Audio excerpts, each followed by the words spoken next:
Bonjour, je m'appelle Arnaud Ulrich, je suis le cofondateur de Coupléo.care. Qu'est-ce que c'est Coupléo?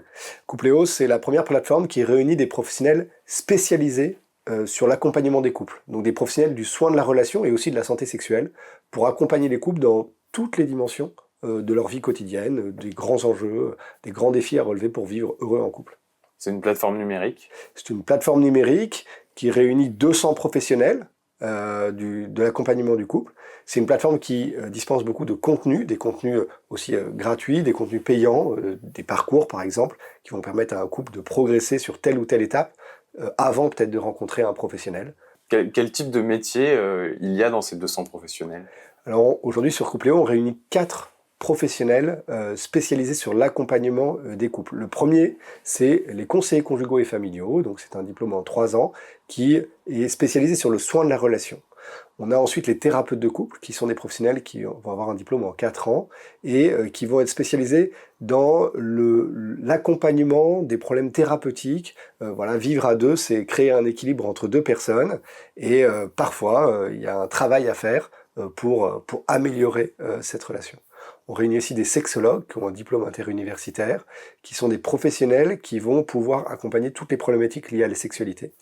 Et enfin, on a aussi des médiateurs familiaux qui sont spécialisés dans l'accompagnement des séparations, entre autres. Mais voilà, comment est-ce que, quand on a choisi de se séparer, on peut le faire, on va dire, sereinement, dans l'intérêt des enfants d'une part, mais aussi pour préserver ce qui a pu être construit pendant des années.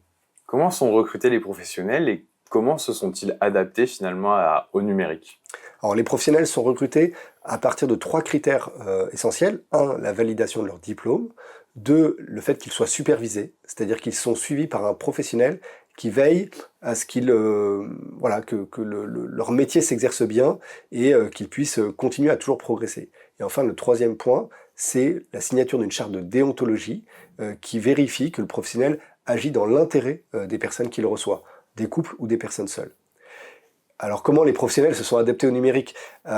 Il y a eu un grand changement il y a quelques années, poussé par le Covid, qui a fait que les professionnels, pour continuer les accompagnements, ont dû développer des accompagnements numériques à distance. Aujourd'hui, nos professionnels font soit de l'accompagnement à distance, soit de l'accompagnement en présentiel. Sur la région parisienne, on a plus d'une 50aine de professionnels qui sont installés et qui peuvent recevoir soit à distance, soit directement en cabinet. Donc c'est vraiment une combinaison entre le numérique et encore le présentiel sur Voilà. l'accompagnement. Tout à fait. En fait, certains vont vraiment préférer le préférentiel. On vient de faire une étude auprès de plus de 1000 personnes et on voit que un Français sur 2 préfère encore de l'accompagnement en présentiel quand un Français sur 2 est prêt à passer au distanciel. Et ce qu'on voit, c'est que le distanciel, c'est la possibilité de commencer plus tôt un accompagnement, puisque c'est plus simple à mettre en place. Donc on va plutôt privilégier des gens qui vont être, on va dire, au début des questionnements, qui vont avoir des difficultés passagères, mais qu'ils veulent aborder assez vite. Le présentiel va être préféré dans le cas de situations vraiment complexes pour un accompagnement plus poussé. Comment se déroule un accompagnement?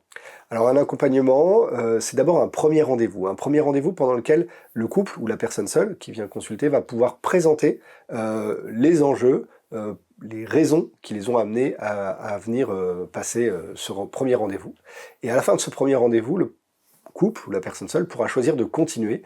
Et là, l'accompagnement sera plus, on va dire, resserré dans le temps. On va essayer d'avoir des rendez-vous tous les 15 jours, 3 semaines, pour maintenir un rythme et permettre ce travail. Ce premier rendez-vous, il permet de voir aussi ce dont a besoin la personne, vers quel spécialiste il faut l'orienter. Exactement, ça peut permettre d'affiner ce point-là. Et puis ça permet aussi de donner le cadre. C'est-à-dire qu'aujourd'hui, les professionnels ne sont pas là pour sauver les couples. Les professionnels sont là pour aider les couples à faire ce qu'ils veulent faire. S'ils veulent y arriver, ils y arriveront et le professionnel sera là pour les aider, sera un garde-fou. Maintenant, c'est encore une fois leur décision à eux. Les professionnels ne sont pas des magiciens. Sur le public visé, du coup, on va du couple, mais aussi de la personne seule qui peut aller à un rendez-vous, jusqu'à une personne divorcée. Alors, sur le public visé, on reste sur des problématiques de couple. Donc quand des personnes seules viennent, c'est en général pour une problématique de couple, ou c'est parce qu'elles souhaiteraient se mettre en couple. Et parfois, il est difficile d'avoir dans le couple un alignement sur le besoin de se faire accompagner. Et dans ce cas, c'est préférable de commencer tout seul, si on souhaite le faire, pour commencer ce travail. Comment vous est venue l'idée de cette plateforme? Cette idée, elle remonte à il y a plus de 8 ans, même un peu plus maintenant, en regardant ce qui se passait autour de moi, notamment une collègue de travail à l'époque qui qui voulait vraiment fonder un foyer, qui avait un compagnon, un petit garçon, et chantait en les voyant régulièrement, qui avait des problématiques d'alignement, elle prenait beaucoup de place et lui se laissait un peu effacer. Et un jour, elle m'a dit, mais tu te rends compte, il ne fait rien à la maison. Je lui dis, mais on est d'accord que dès qu'il veut faire quelque chose, tu l'empêches, quoi. Tu dis qu'il sait pas faire, que c'est pas sa place, etc. Et elle a réfléchi quelques instants, elle me dit, ah ouais, t'as raison. Et en fait, je me suis dit, mais comment est-ce qu'on fait pour aider ces personnes? Comment est-ce qu'on fait pour aider tous les couples qui veulent y arriver et qui parfois vont manquer un petit peu on va tous manquer de ça à un moment ou à un autre, de cette aide qui va permettre de remettre les choses au clair.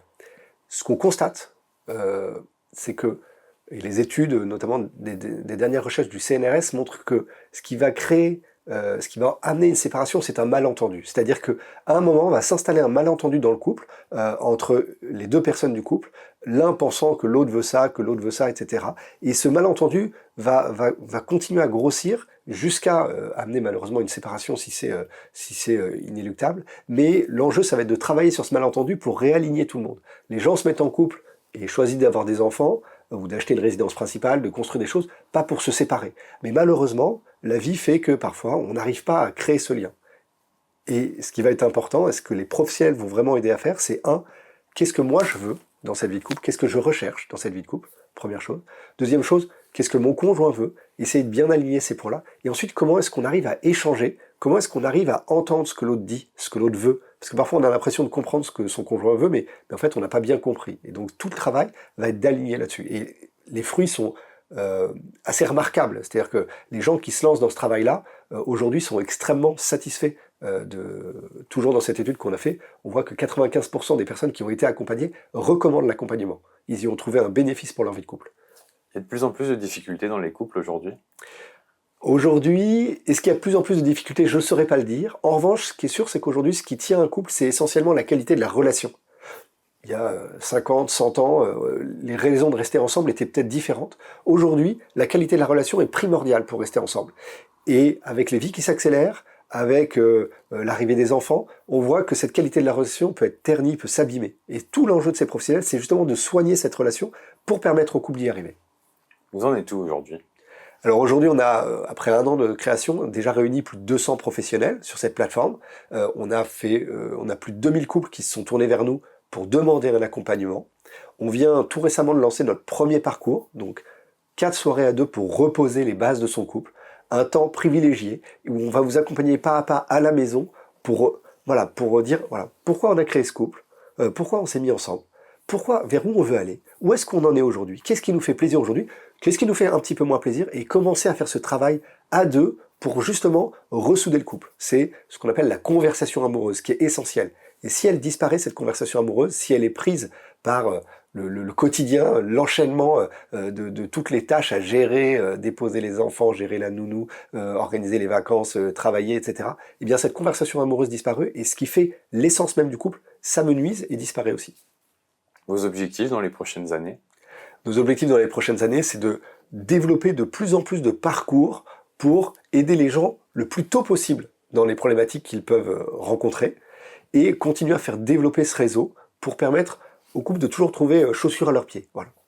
Et le dernier point, je dirais, c'est de sensibiliser les couples au fait qu'un couple, ça ne va pas de soi, et qu'il existe aujourd'hui une méthode bien connue, bien éprouvée, qui permet d'y arriver. Mais que dans ce cas, il faut aller chercher cette aide, pas forcément dans le cadre familial et amical, parce que parfois c'est assez limité. On va pouvoir transposer des conseils qu'on a soi-même reçus pour un couple, mais ce ne sera pas adapté.